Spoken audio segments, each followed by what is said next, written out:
Hi, I'm Deborah Dahab, your expat coach and intercultural psychologist. So today is the part two of learning a new language. Part one, which I will put a link somewhere around here, is about the more pragmatic and more logical aspects. And today we're going to talk about the more abstract aspects that can help you understand the process and ultimately help you learn a new language better. So if you like this video, please give a thumbs up and subscribe to the channel. So the second part of the video series of learning a new language, this part is more abstract and it deals with issues that might not be so obvious and so conscious. So it takes a little bit of digging deeper inside of your motivations. So we like to tell ourselves that we want to learn a new language because we want to communicate with the locals and we want to integrate and we want to be part of the society. This is true for many people who move.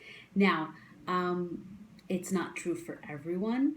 And also, many times, it's not really what you want. It's what you think you should want when you move to another country. So it's not politically correct, or even you don't even realize that you really don't want to communicate, at least at the first moment. And I'll explain why. Because sometimes it's really overwhelming and everything is shifting and you're completely out of your comfort zone. So the one thing you want to keep is communication.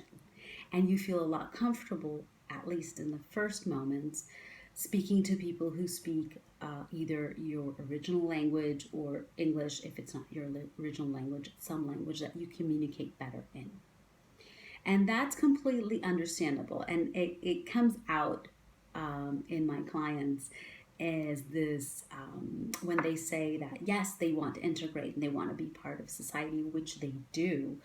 But in the first times, while they're still not very acquainted with the way things are done, they want, for example, to go to a physician that speaks English or speaks their language. They want to take their children to a pediatrician that speaks English or their language. They want to, for example, get a haircut and go to a dentist with people with whom they can speak their original language or English.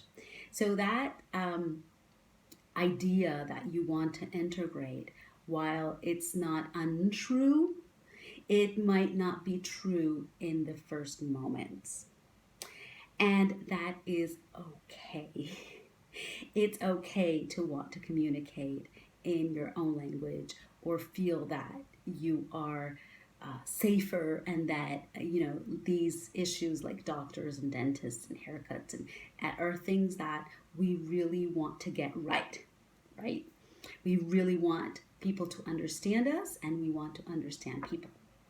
So that's critical. And just giving yourself permission to acknowledge that and say, you know what, yeah, I want to speak my own language or I want to speak English because I want to be understood and I want to know I'm understood. And that's okay. And once you realize that's okay and you are in peace with that, it even helps you to learn the new language in a more, let's say, in a more, in a smoother way because you're not feeling so pressured.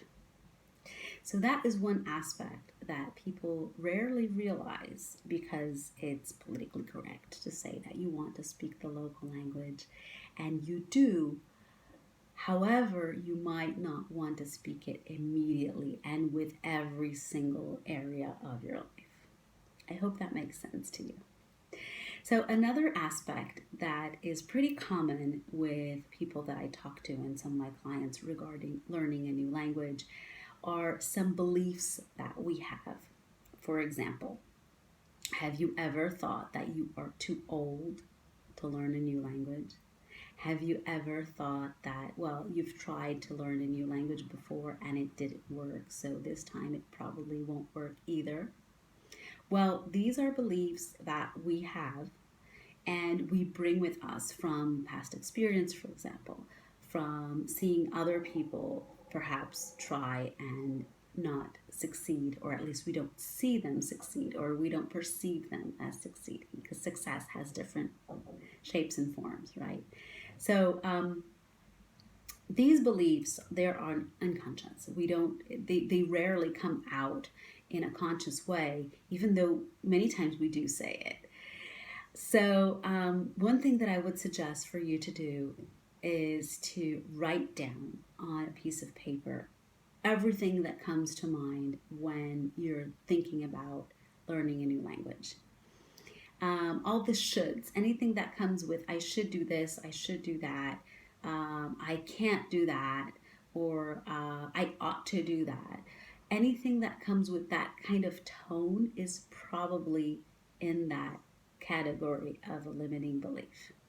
And the first step to eliminating these types of beliefs is to knowing they exist. If you're able to do that, then that's the first step to being able to overcome them.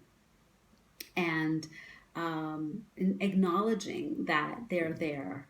And if you don't acknowledge, they will creep up on you in sabotage, self-sabotage, in procrastination, in avoidance of situations, in many different ways that will seem uncontrollable.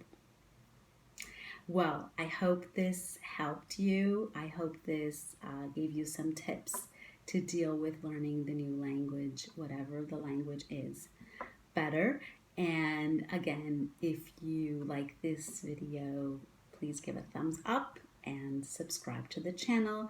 And also let me know in the comments if there are other issues that you would like to talk about, and I can bring them to a new video. Thank you so much, and see you next time. Bye-bye.